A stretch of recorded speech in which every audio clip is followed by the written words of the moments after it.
When I got first the invitation to come here, the first words were Israel lobby. I said, wow, they invite me. AIPAC is inviting me. And then I said, that's the chance of my life. And I'm going to come there to Washington and to tell them, listen, with friends like yours, Israel does not need enemies.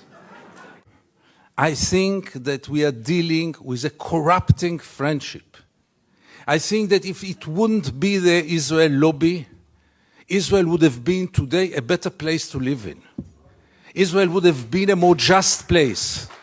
If it wouldn't be the Israel lobby, the United States would have been a better place and a more democratic place. Nothing can explain how administration after administration, legislators after legislators, are going in the very same way, which contradicts American interest in so many cases, which contradicts international law, human rights, moral value. It is very clear. Think about a relative of yours or a friend of yours who is, God forbid, a drug addict. There are two ways to deal with him.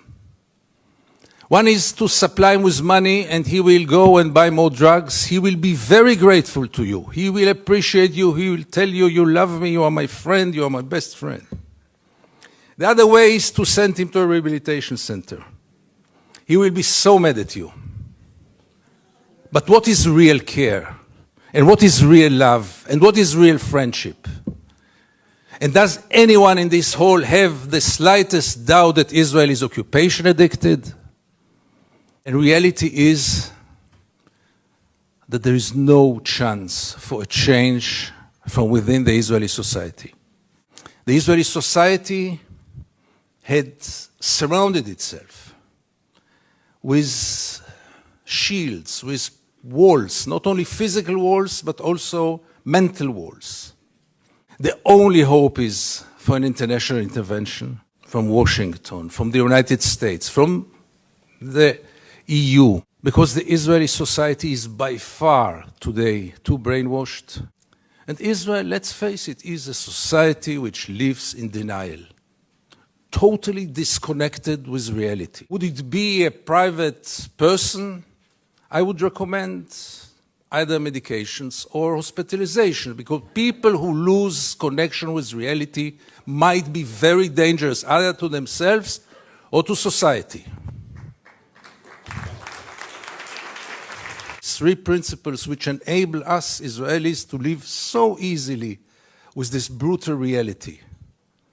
A, most of the Israelis, if not all of them, deeply believe that we are the chosen people. And if we are the chosen people, we have the right to do whatever we want. B, there was never in history an occupation in which the occupier presented himself as the victim. Not only the victim, the only victim around. This also enables any Israeli to live in peace because we are the victims. The third set of values is the most dangerous one. And this is the systematic dehumanization of the Palestinians, which enable us, Israelis, to live in peace with everything. Because if they are not human beings like us, then there is not really a question of human rights. Is it good for Israel? No, it's very corrupting. Because as long as the United States enable Israel to continue, why would Israelis go for a change? What incentive? Why would they bother? Gideon Levy is a columnist for the Israeli daily Haaretz and a member of its editorial board. Never was I so convinced that Israel and the United States are really sharing the same values.